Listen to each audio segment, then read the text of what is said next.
Symone Sanders says them checks must be fat. Give me your ways. You don't know what to do with it. Give me your. Make sure that you go to patreon.com/AdrianExpression and cast your votes on which topic I'll be writing about on Thursday over there. I literally cannot wait for your input and for your support. Now, speaking of somebody who's really being supported, Symone Sanders. Let's just go ahead. Now, a lot of this video is just going to be politically based, but one of the main topics is definitely Symone Symone Sanders. I don't know who is cashing the motherfucking checks to us, but they must be paying for you. They must have your retirement plan planned out. They must say, girl, you must really think that Joe Biden's gonna take me to the river. Is it river or what? I don't know. You think he's gonna take you to the Oval? You really think he is gonna do that, sisters? Every day that you wake up, you gotta apologize for something that he's doing. You really think he's going? Girl, they are tearing his ass apart. Every time he steps on the debate stage, they tear his ass apart. And the thing is, they don't even have to do too much. They just let us talk, and he destroys himself over and over. Now, the reason why I'm so pressed at your ass, Symone Sanders, is because when I first discovered who you are, you were on CNN dragging. I mean, you were so, and the thing is, you were really nuanced. You took some of these points that people were brushed over or didn't know how to decipher, and you really dug inside that shit. Called out bigotry, called out all this, you called everything out. And I was like, oh sis, I mean, there are even videos of me standing for your ass. The thing that makes it so uncomfortable to watch you do, and it's just so, oh my God, it feels like Inception. It feels like I'm being like Playtest. Do y'all watch Black Mirror and watch that episode called Playtest? This is what it feels like, a mindfuck. To watch you become the same motherfuckers that you were dragging. And I was literally getting my life months ago watching you get up as a talking head, as a commentator, just really getting into some of these issues. And you became the same, brush it to the side, let's not talk about it, let's deflect it. You became the same type of person that you were dragging the whole time. I don't want to hear none of this shit because we want your ass. Once we saw that you were behind Joe Biden's camp, we said, girl, now I don't know about this shit. Especially because our awareness, our understanding of politics is broadening day by day. Especially people who are younger like myself and who didn't have a grasp on politics just because we didn't have life experience. And now we're coming into it. Now we understand what's going on. We saw your ass in Joe Biden's camp about to get paid. We're just like, sis, we don't know about this. And you were just like, all right, girl, I know what you're talking about. And the more dumb shit Joe Biden says, oh my God, poor kids, they're gonna do just as well as white kids. They're just as talented as white kids. I was like, girl, what the fuck? And the shit, the thing that was crazy is that shit was automatic. It was automatic. He tried to correct that shit. It was automatic. Now, sis, I could understand barely if that was his first slip up. But sis, we've been seeing creepy ass Uncle Joe do some creepy ass shit. We already saw that. I mean, even when talking about the economic crisis in this country and when it comes to like the rich versus the poor and tax and all that shit, he said, girl, nothing would fundamentally change. You can look that shit up. So he's not progressive. And it's not just him. And I don't want to just single Joe Biden out because it's a lot of the Democratic Party. They're not fucking progressive. We try to tell your ass that and you're just like, girl, kiss my ass. Even when this shit came up, you said, girl, kiss my ass. Girl, now you're going on to CNN talking about, he apologized. What more do you want from a man? He immediately apologized. Like, sis, that's not the point. We're saying you could have avoided all this bullshit by not doing it, by not working for his ass in the first place. There's so many campaigns that could have used your boys. Why did you pick Joe Biden?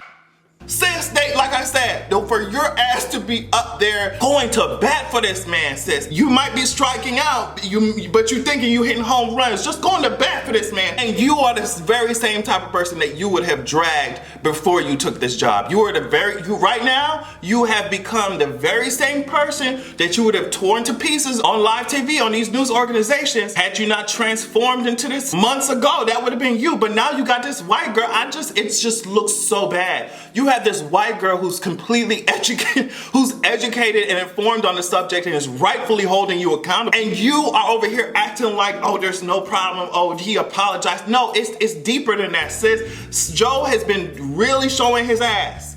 And you can't sit up here and lie and say that's not the case. Joe has been showing his ass. And for you to get up here and try and trivialize it, make light of it, it's just, oh my God, I'm seriously disappointed. Like, I can't even believe it. All right, so let me cover a few more of these topics, these political topics. Now, Mike Huckabee, he tweeted this. I want y'all to see everything that he said. He said, I arrived in St. Petersburg, Russia.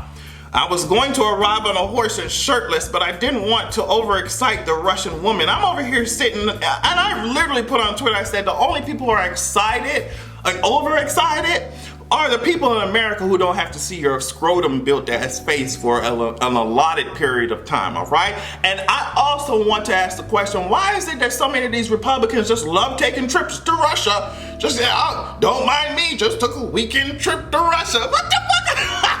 What's over there, sus? What's over there? What y'all have going on over there, sus?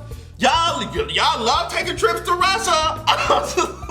Like, goddamn, my gay black ass avoiding that country. Like, listen, but y'all love taking trips to. I'm wondering what's over there with all this type of. It's just a lot of communication, a lot of back and forth. Don't know what a lot of Republicans love going over there. I'm just putting that out there. You can take it how you want to take it, but I just want Mike Huckabee, I want him to understand that this ain't nobody getting excited. Ain't nobody getting excited over this tired ass comb over. There's nobody getting excited over. Let me see what's going on here. This giving me very much so Plasmus from Teen Titans. It's giving me very much so Sandman from Spider-Man. You know what I mean? It's giving me very much so Green Goblin from Spider-Man. If we're sticking with the Marvel franchise, your girl ain't nobody getting overexcited about that. The only people who are excited are the Russians because of how they're going to zig and zag and bulldoze through our fucking election systems and hack us like shit. Those are the only motherfuckers who are excited. All thanks to motherfuckers like you. Get your ass out of here. Somebody who I want to get out of here is this white girl. I don't know where she came from. Oh well, we do know it's South Africa. I put the video on Twitter and they were just like, girl, just keep spreading it because this is what we have to deal with in South Africa. So this girl came from South Africa and she's in Hong Kong, right? Let me just go ahead and play the video for you. From South Africa to move away from this. Like, South Africa has this. Come on, mate. I don't want Come on, this. mate. There's a good and a bad to both protesters and there's a good and a bad to police. And I just wish both sides would just stop. Like, I understand what they're fighting for and I appreciate what everybody's fighting for, but this is not what we're supposed to be like. We're supposed to be fighting together, not against each other. It's not the Hong Kong that I want to be in. Really, I don't. I would rather go back to South Africa if this is what I'm going to be living with for the next few years. It's unacceptable. Yes, girl, she said, what about me? What about me? It's cool that y'all are protesting and I don't know what the fuck that shit's about, but what about me and my peace? I came from South Africa so that I wouldn't have to see you bitches fight for human rights. Then I get over here in Hong Kong and you do too? What the fuck about me? What about my peace? It really must be super peaceful to live in that white ass bubble, to not, like, people are over here fighting for your rights and it's an inconvenience for you just because you don't want to see the fighting. It's just like, damn. Why? It really must be just, ignorance really is bliss, because it seems like she never had to even think about those types of questions, obviously. And she's just like, I just want both sides to come together and sit down. She really sounds like some of these centrists in America. She should have taken her ass to Australia and set her ass down, girl. We don't give a fuck. Just want the two sides to sit down and just talk it out. It's just like, sis, I'm not going to be able to sit down and talk it out with somebody who wants to delete my freedom. What are you talking?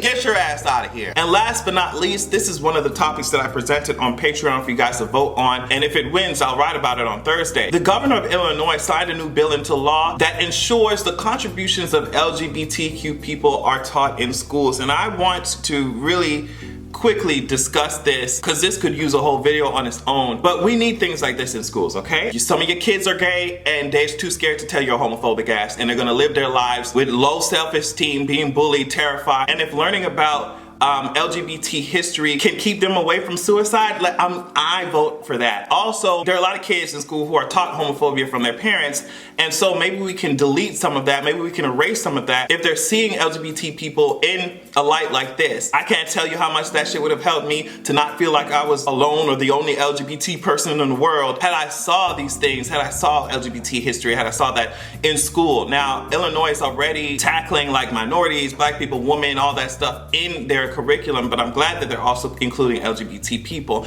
The thing about LGBT history is that it's regular history, just like Black history. It's just that there have been a lot of people that have been forced to hide who are part of the community and historic figures. There are also a lot of people whose LGBT identity has been erased so that it could be taught in public schools. Then there are people, of course, who are angry about this. It's just like most of the history that I learned in school was about heterosexuals or perceived heterosexuals, and that's the T. So what's the problem? If this can alleviate bigotry, bullying, suicide, all that shit, then yes, I need for it to be in the schools. Because what are the other messages that kids are being taught about LGBT people? That they're weird and don't belong here and no one should be gay? Those are the messages that have been spread throughout society and through these schools the whole time. Let's add something else to see if we can change anything for the better. It's not that complicated and y'all will be okay. Okay? On that note, let's go ahead and start a GoFundMe for Symone Sanders so that we can get her off of Joe Biden's payroll, and in turn we will all finally have a good goddamn evening.